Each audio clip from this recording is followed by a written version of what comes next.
दोस्तों, आप सभी का प्यार कभी प्रशंसा तो कभी आलोचना के रूप में मिलता रहता है और एक हेल्दी डेमोक्रेसी की यही पहचान होती है। पिछली वीडियो में जब क्रिकेट की तुलना बाकी खेलों से की गई तो बहुत से क्रिकेट प्रशंसकों ने यह कहकर के आलोचना की कि क्रिकेट आज जहां पर है वो अपने दम पर है, और ये बात बिल्कुल सही है। क्रिकेट का दायरा इतना बड़ा है कि उसमें बाकी खेलों को समेटा ही नहीं जा सकता। और दूसरी ओर बहुत से लोगों ने यह बताया कि क्रिकेट के बजाय बाकी स्पोर्ट्स को भी तवज्जो देनी चाहिए। हमें भी एहसास हुआ कि क्रिकेट के लिए हमारा एक ऑलरेडी डेडिकेटेड चैनल है, तो इसलिए आज से हम नारद टीवी पर एक न्यू सीरीज शुरू करने जा रहे हैं, स्पोर्ट्स आज और कल। इसमें क्रिकेट के अलावा बाकी भारतीय खेलों के अतीत, उनके वर्तमान और भविष्य की बात होगी। यही नहीं, आपको भी कमेंट बॉक्स में हैशटैग डाल करके उस खेल के अपने फेवरेट खिलाड़ी का नाम जरूर बताना है। नमस्कार, मेरा नाम है अनुराग सूर्यवंशी और आप देख रहे हैं नारद टीवी। आज इस सीरीज का शुभारंभ हम महान खिलाड़ी the magician of hockey major Dhyan Chand को समर्पित करते हुए हॉकी के साथ करेंगे। तो सबसे पहले बात करते हैं भारतीय हॉकी के स्वर्णिम युग की। भारतीय हॉकी का शुरुआती दौर 19वीं शताब्दी के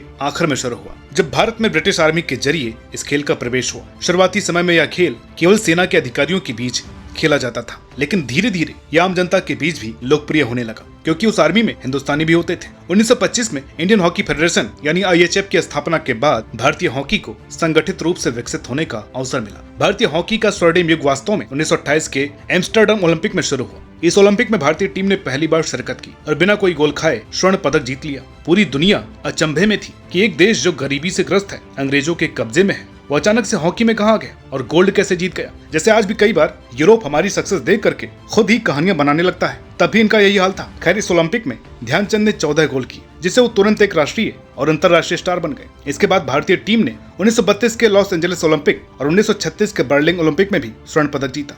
बर्लिन ओलंपिक गोल्ड खास इसलिए है क्योंकि हिटलर तब फाइनल देख रहा था। जिस हिटलर से पूरा यूरोप कांपता था, वो तानाशाह मेजर ध्यानचंद के खेल का मुरीद बन गया। कहा जाता है कि उसने मेजर साहब को एक गुलाम देश की बजाय आजाद जर्मनी की तरफ से खेलने की पेशकश की थी, लेकिन मेजर साहब ने विनम्रता के साथ मना कर दिया। एक बार तो ध्यानचंद जी की हॉकी स्टिक भी बदलवाई गई। वजह वही, यूरोप को ये बात पची नहीं कि उनके हॉकी में ऐसा क्या है कि बॉल हट ही नहीं रही।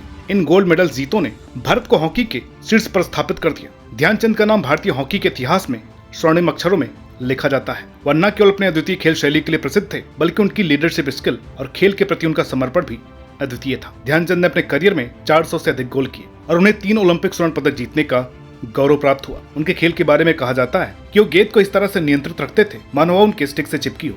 ध्यानचंद के बाद बलबीर सिंह सीनियर भारतीय हॉकी के अगले बड़े सितारे बने। उन्होंने 1948, 1952 और 1956 के ओलंपिक खेलों में भारतीय टीम का नेतृत्व किया और तीनों में स्वर्ण पदक जीता। खास करके 1952 के हेलसिंकी ओलंपिक में उनके द्वारा किए गए फाइनल में 5 गोल आज भी एक रिकॉर्ड है। बलबीर सिंह सीनियर को उनके खेल कौशल और नेतृत्व क्षमता के लिए भारतीय हॉकी में एक विशेष स्थान प्राप्त है, क्योंकि ये करिश्माई चेहरे आज से लगभग 70 साल पहले अपना जादू दिखा चुके हैं। आज कोई ऐसा नहीं है जो ग्लोबल लेवल पर भारत के लिए ऐसा ही करिश्मा करके दिखाए। इसलिए आज हॉकी में केवल ब्रॉन्ज मेडल ही हमें बहुत सी खुशियां ला देता है। सोचिए, जब 1952 फाइनल जैसे 5 गोल पेरिस या टोक्यो में किए होते तो भारतीय हॉकी की रणनीतियां उस समय खेल की शैली से बहुत अलग थी। भारतीय खिलाड़ी अपने व्यक्तिगत स्किल्स पर ज्यादा ध्यान देते थे। ड्रिबलिंग, गेंद को नियंत्रित करना और एक एक करके विपक्षी खिलाड़ियों को पछाड़ने की कला भारतीय खिलाड़ियों में गहरे से बसी थी। ध्यानचंद और बलबीर सिंह सीनियर जैसे खिलाड़ियों की व्यक्तिगत स्किल्स ने भारतीय टीम को जय बना दिया था। उस दौर में भारतीय टीम की खासियत उसकी तेज गति, सटीक पासिंग और गोल करने की अद्वितीय क्षमता थी। कई बार बिना जूतों के,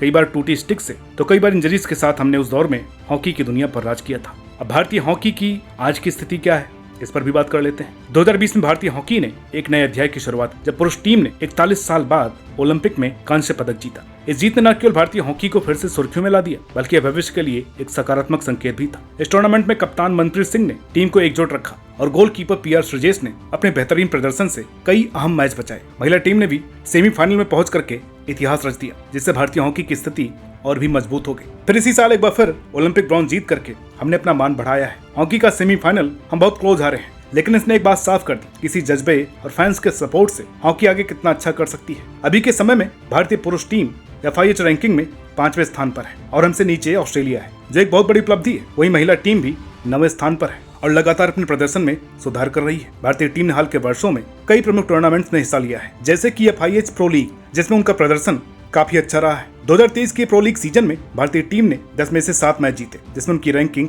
और भी बेहतर हुई। टोक्यो ओलंपिक के बाद भारतीय हॉकी टीम के कप्तान मनप्रीत सिंह ने कहा, क्या पदक केवल एक शुरुआत है, हमें और भी मेहनत करनी है ताकि हम अगले ओलंपिक में स्वर्ण पदक जीत सके। भले इस साल गोल्ड नहीं आया, लेकिन दबदबे का आगाज शायद शुरू हो चुका है। टोक्यो के बाद कोच ग्राहम रीड ने टीम की फिटनेस और मानसिकता में सुधार की आवश्यकता पर जोर दिया। हमें अपने फिटनेस और खेल की गति पर काम करना होगा ताकि हम यूरोप और ऑस्ट्रेलिया जैसी टीमों के खिलाफ बेहतर कर सकें। भारतीय हॉकी के पुनरुत्थान में सरकार और कॉर्पोरेट जगत का रोल इम्पोर्टेंट रहा है। ओडिशा सरकार ने भारतीय हॉकी टीम को 2018 से स्पॉन्सर करना शुरू किया, जिसके बाद से टीम के प्रदर्शन में लगातार सुधार हुआ है। इसके अलावा हॉकी इंडिया ने घरेलू स्तर पर लीग्स की शुरुआत की है, जिसमें खिलाड़ियों को नियमित रूप से हाई लेवल कंपटीशन का एक्सपीरियंस मिल रहा है। जवाहरलाल नेहरू हॉकी स्टेडियम में भारत की सबसे बेहतरीन टर्फ पिच है। भारत में हॉकी को पुनर्जीवित करने के लिए सरकारी और कॉर्पोरेट समर्थन में वृद्धि एक सकारात्मक संकेत है। मीडिया भले ही केवल स्पेसिफिक इवेंट्स पर हॉकी को कवर करता है, लेकिन सोशल मीडिया पर हॉकी की रेगुलर अपडेट्स मिलती रहती है। इसके अलावा हिंदी कमेंट्री ने हॉकी के गेम में गजब का रोमांच भरा है। ये कमेंटेटिंग वर्ड्स तो आपको याद ही होंगे। भारत ने ब्रॉन्ज मेडल जीत लिया है प्रभु। The voice of the hockey in Hindi कहे जाने वाले इन कमेंटेटर का नाम आपको कमेंट बॉक्स में बताना है। अब भारतीय हॉकी के टीम की फ्यूचर की बात करते हैं। भारतीय हॉकी का भविष्य युवाओं पर निर्भर करता है, इसलिए युवा खिलाड़ियों के विकास और नई प्रतिभाओं की खोज पर फोकस करना आवश्यक है। देश भर में कई हॉकी अकादमियों और ट्रेनिंग सेंटर की स्थापना की गई है, जो युवा खिलाड़ियों को अंतर्राष्ट्रीय स्तर पर प्रतिस्पर्धा के लिए तैयार कर रहे हैं। ध्यानचंद हॉकी अकादमी और ओडिशा हॉकी अकादमी जैसे सेंटर युवा खिलाड़ियों को प्रशिक्षण और मार्गदर्शन प्रदान कर रहे हैं। इन अकादमियों में उभरते हुए खिलाड़ियों को न केवल खेल की बारीकियों का प्रशिक्षण दिया जाता है, बल्कि उनकी फिटनेस और मानसिकता पर भी काम किया जा रहा है। भविष्य में भारतीय हॉकी को नई तकनीकी और आधुनिक संसाधनों का मैक्सिमम उपयोग करना होगा, जैसे कि यूरोपीय और ऑस्ट्रेलियाई टीमें स्पोर्ट्स साइंस, वीडियो एनालिसिस और एआई का उपयोग करती है। वैसे भारतीय टीम को भी इन तकनीकों का अधिक से अधिक उपयोग करना होगा। खिलाड़ियों की फिटनेस, स्ट्रेटजी और खेल की गति को बेहतर बनाने के लिए आवश्यक है कि हम आधुनिक तकनीकी और संसाधनों का उपयोग करें, लेकिन ये सब एकदम से हो जाएगा ऐसी उम्मीद करना नासमझी होगी, क्योंकि भारतीय हॉकी के सामने सबसे बड़ी चुनौती है